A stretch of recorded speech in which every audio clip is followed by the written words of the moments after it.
Astronauts to the moon. Ignition sequence start. 3, 2, 1. Houston, we have a problem. Liftoff. We have a liftoff. We copy you on the ground. You got a bunch of guys about to turn blue. What you're seeing here is a mirage. What's up, everyone? It's Jeranism, bringing you 5 facts about the Earth we weren't taught in school. If these differ from any of your current beliefs, you can research each of the facts by following the links in the description below. So here we go. 5 facts about the Earth they didn't teach us in school. Number 5. The motion and blazing speed of the Earth. The actual motion, speed, and unbelievable movement of the Earth in the accepted heliocentric model of the solar system says we are spinning at 1,000 miles per hour at the equator. Now that's only 1 revolution per day, but we're also zooming 66,000 miles per hour around the Sun. But how about the entire Milky Way, which includes the Earth and the Sun, as together we are racing around the Great Attractor at 2.2 million miles per hour. That's 52,800,000 miles per day and 19,272,000,000 miles per year. Now this Great Attractor we orbit is quite far.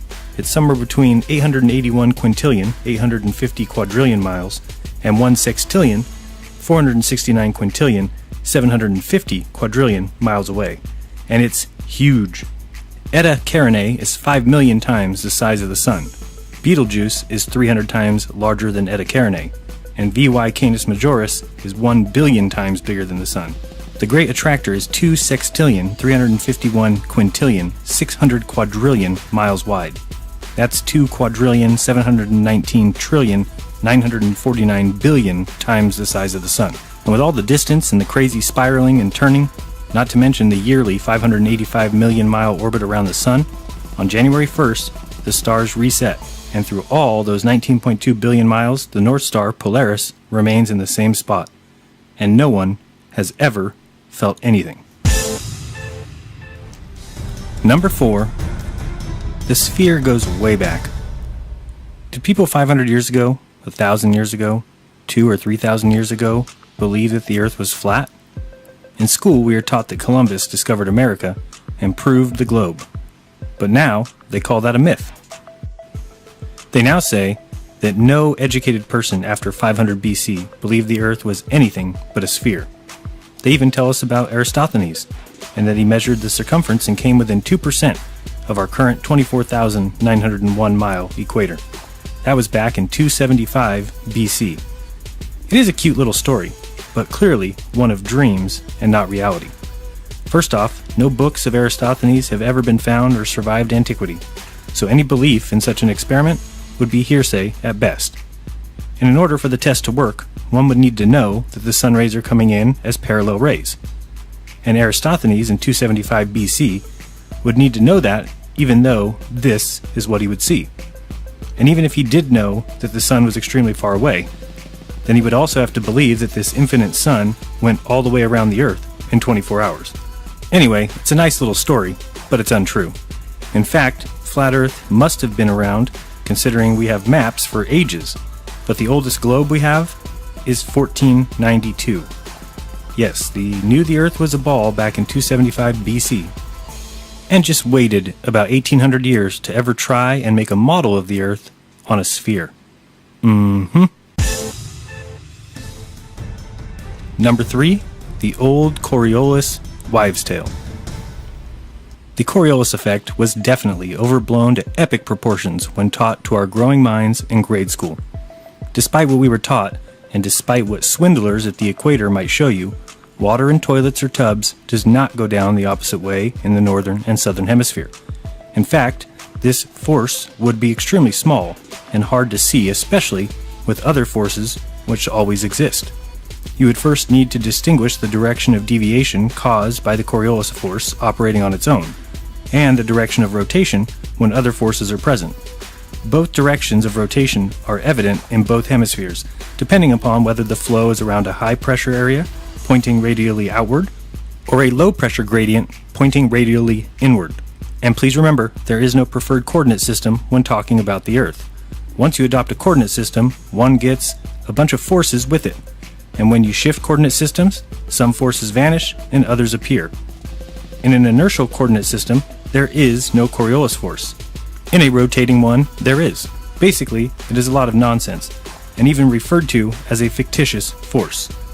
On the site avan.com, the following is said about pseudo-forces. Today we will ask a few questions such as, what is a pseudo-force? What is a fictitious force? Are pseudo-forces real? Is gravity a pseudo-force? Alas, we will not answer these questions.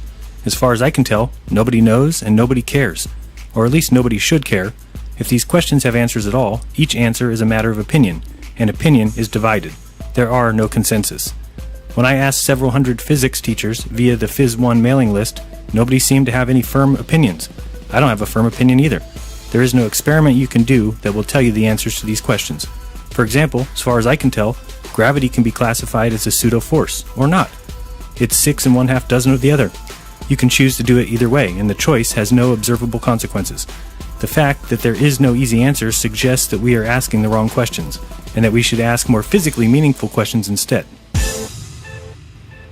Number 2.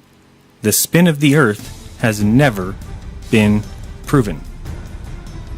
Never. The spin of the Earth has never been proven. In fact, many tests have shown the opposite to be true. The Michelson-Morley experiment was set up to prove that heliocentricity was true. In fact, these tests proved, much to the dismay of Michelson, that the Earth did not move and was stationary. In 1729, James Bradley proved that the ether is not carried along with the Earth. In 1913, Sagnac proved that there was an ether, which destroys relativity, which says that there is no ether. In 1925, Michelson-Gale proved that the ether passed over the Earth every 24 hours. And in 1871, Airy's failure proved that the stars move, not the Earth, which allowed in 1887 the Michelson-Morley interferometer experiment to prove without a doubt that the Earth does not move. Did you learn about these experiments in school? Of course not. In fact, there is no experiment that has ever proved that the Earth moves, and many more that proved the opposite. Albert Einstein said, "Soon I came to the conclusion that our idea about the motion of the Earth with respect to the ether is incorrect if we admit Michelson's null result as a fact. This was the first path which led me to the special theory of relativity. Since then, I have come to believe that the motion of the Earth cannot be detected by any optical experiment, though the Earth is revolving around the Sun." James A. Coleman said, "The easiest explanation was that the Earth was fixed in the ether and that everything else in the universe moved with respect to the Earth and the ether. Such an idea was not considered seriously, since it would mean in effect that our Earth occupied the omnipotent position in the universe, with all the other heavenly bodies paying homage and moving around it." Julian Barber said, "Thus, even now, 3.5 centuries after Galileo's condemnation by the Inquisition, it is still remarkably difficult to say categorically whether the Earth moves, and if so, in what precise sense." Stephen Hawking said, "So which is real, the Ptolemaic or the Copernican system? Although it is not uncommon for people to say that Copernicus proved Ptolemy wrong, that is not true. As in the case of our normal view versus that of the goldfish, one can use either picture as a model of the universe, for our observations of the heavens can be explained by assuming either that the Earth or the Sun is at rest." And finally, George Ellis said, "People need to be aware that there is a range of models that could explain the observations. For instance, I can construct for you a spherically symmetrical universe with Earth at its center, and you cannot disprove it based on observations. You can only exclude it on philosophical grounds. What I want to bring into the open is the fact that we are using philosophical criteria in choosing our models. A lot of cosmology tries to hide that." So, they have made the Earth spin and orbit the Sun not through the scientific method, but through their ideology and desire to keep the Earth and its importance minimized as possible. And lastly, number 1, 'tis the season to be folly. The seasons, as explained by heliocentrists, are extremely flawed. If our seasons do in fact come from the tilt of the Earth as we orbit the Sun, then there's quite a few things we'd expect to see that we don't. First, during the southern summer, it is the rays hitting the north at a greater angle, and the south getting more sun, hence it is their summer. But why then is there a frozen continent at the bottom of the globe, while in the north there's nothing but a pool of water? Because during the northern summer, the same thing but opposite happens. The north is getting the greater sun, as the south is getting the higher angled sun. Why then do we have this pool of water and no North Pole ice cap? So if, as we are taught, the tilt led to the seasons, then north and south would be the same. Also, we would expect to see hotter temperatures on Earth in the south. Why, do you ask? Well, there's a little known fact in the heliocentric model that the Earth is actually closer to the sun during the southern summer. Yes, that's right, if you live in the north, during your winter, the sun is closer to the Earth. By how much? By 375 Earth diameters. So we should see signs that the south is slightly warmer than the north. Well, do we see any signs of this 375 Earth diameter difference? The south has a frozen continent. The north does not. The north has 14 of the hottest 15 temperatures of all time. Lastly, let's take a look at the difference between 70 degrees north and 70 degrees south. Virtually, they should be close to identical. If anything, the south should be slightly warmer and more nurturing for life. We should see comparable temperatures, seasonal changes, length of day, plant and animal life, and the fact that there is so different of a selection of animals and plants tells us the globe model has major faults. In the north, we get warm summers. The southern summer does nothing to change Antarctica. The south has eternal winter, and the snow never melts. As far north as you can go, you'll find birds, reindeers, squirrels, rabbits, insects, and all decorated with plants, shrubs, flowers, and more. Within 70 degrees south, no plant, insect, or bird is found. At 49 degrees south, only 18 species of plant exist. If you go to 65 degrees north, which is 16 degrees further from the equator north, you can find Iceland, which alone has 870 species of plant. On the Isle of Georgia, at 54 degrees south, same latitude as England in the north, where forests, shrubs, and all kinds of plants and flowers exist, Captain Cook said that there was not a bush or shrub to even make a toothpick. And beyond 70 degrees south, no plants, flowers, or trees exist. And again, 14 of the top 15 temperatures of all time are found in the north, not the south. So, there you have it. 5 facts about the Earth we didn't learn at school. So to you kids out there, when you get back from Christmas vacation, ask your teachers about these 5 facts and see what they say. And to recap one more time, the motion and speed of the Earth around the unfathomably huge and never observed great attractor are too great to ignore. The spherical Earth belief may be a recent addition to our knowledge base, as the idea of 1800 years passing with no globe ever being constructed is too great to ignore.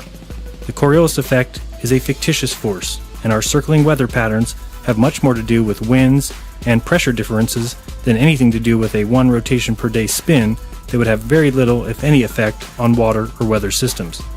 The spin of the Earth is not a scientific fact. In reality, it's the opposite. A religious belief, a dogma, and a presupposition for those who want to join or compete in an academic or scientific environment. And the taught reason for seasons does not meet our reality.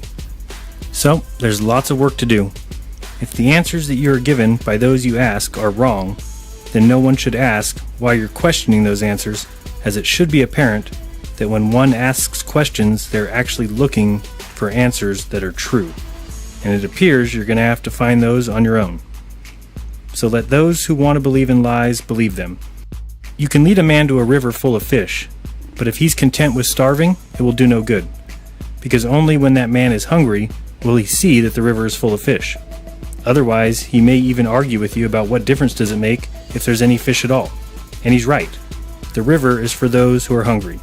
And with the breadcrumbs and the imitation and artificial food that we all got from our public schooling, it has left many of us dying for any food that we can find. So be kind to each other, and don't lie to each other, and open your mind, because there's truth inside. Till next time, this has been Jeranism. Peace!